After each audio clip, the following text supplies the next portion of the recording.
temps il ne s'est pas prononcé ci li ma jàpp xëy na à part ay fête de l'indépendance mois de mars et cetera et puis c'était des situations qui exigeaient qu'il parle aux Sénégalais li ma ciy jàng mooy d'abord il est revenu sur le déroulement des élections et monsieur le ministre ñëwaat na ci on a eu des élections apaisées où il n'y a pas eu de contestation il y a eu des superviseurs internationaux des observateurs internationaux qui ont vraiment apprécié ni élection yi dawee leneen li ci topp il est revenu sur sans pour autant préciser parce que quand on dit certains il a dit certains députés ont eu des comportements déplorables loolu aussi lu ñëpp seetlu la nit ñi am sañ-sañ pour wax ko parce que aussi aujourd'hui il faut le dire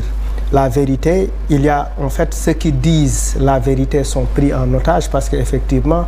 ils ne veulent pas am waaw ñi nga xamante ne ñoo am sañ-sañu wax dëgg ils ne vont même pas jusqu'au bout parce que effectivement ce qui se passe aujourd'hui li xew tey mooy ñi am sañ-sañu wax dëgg dinañ bëgg a wax dëgg mais dañ koy téye parce que effectivement dañuy jàpp ni bu ñu waxee li ñu xalaat carrément ils sont jugés comme li Papis wax léegi bu ñu demee nag ba commencé ne man ñemeetuma xool du ma xoolati je m'en fous des réseaux sociaux et cetera c'est vrai qu'il faut s'en foutre mais fi ñu war a taxaw mooy effectivement pourquoi ñu war a toll ci foo xamante ne effectivement nit ñi ñemeetuñu wax seen xalaat li xew biir assemblée c'est un véritable bordel de part et d'autre le déroulement du vote des suspicions de manque de transparence waruñu fa toll on a eu des élections apaisées on a eu des élections yi nga xamante ne ay élections yu baax la observateurs yi wax nañ ñu ko pourquoi on ne peut pas avoir les mêmes élections à l'Assemblée nationale parce que élection boobu moo gën a ndaw voter pour effectivement élire le bureau de l'Assemblée on se retrouve avec des gens qui veulent être le président de l'Assemblée nationale et qui arrachent des micros Barthélémy Diaz aurait pu ne pas faire ça il est pour man li muy représenter dépassé na loolu il est maire de Dakar il est un très bon politique il est présent sur le terrain mais la rue n'est pas l'Assemblée nationale quand on choisit d'aller à l'Assemblée nationale il faut qu'on en assume la transition assumer transition bi mooy effectivement moi j'ai pas été content de l'attitude de Guy Marius Sagna quelqu'un que je supporte quelqu'un que j'aime quelqu'un que j'apprécie mais quelqu'un que je vois arracher également j'ai eu mal ce jour-là que je vois arracher la caisse est-ce que les Guy Marius Sagna bu fekkee seeni argument mooy effectivement il faut qu'on bloque mais il faut trouver un autre argument parce que l'argument de l'impartialité de nu mu tuddati nuñ koy woowee l'autre l'a développé ici du incompatibilité argument boobu taxawul aussi parce que il y a un délai de 8 jours et ça presque tous les Sénégalais le savent xam nga beneen affaire bi ci topp mooy pour moi à mon avis on doit même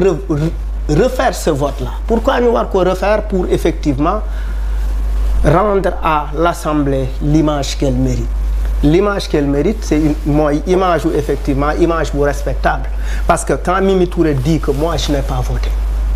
je n'ai pas donné de procuration elle n'a pas donné de procuration elle est sortie de la salle et on a vu effectivement un Farba Ngom qui défile à l'Assemblée comme s'il était au marché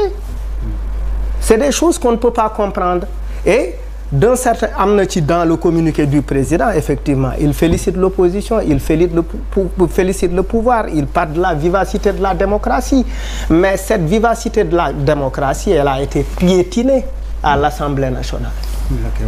non c'est-à-dire biir assemblée dañ ko joggi vivacité boobu amul les gens se regardent en chien de faïence mais des intellectuels doivent être capables des gens yi oui et puis nit ñi buñ la wóolu parce que effectivement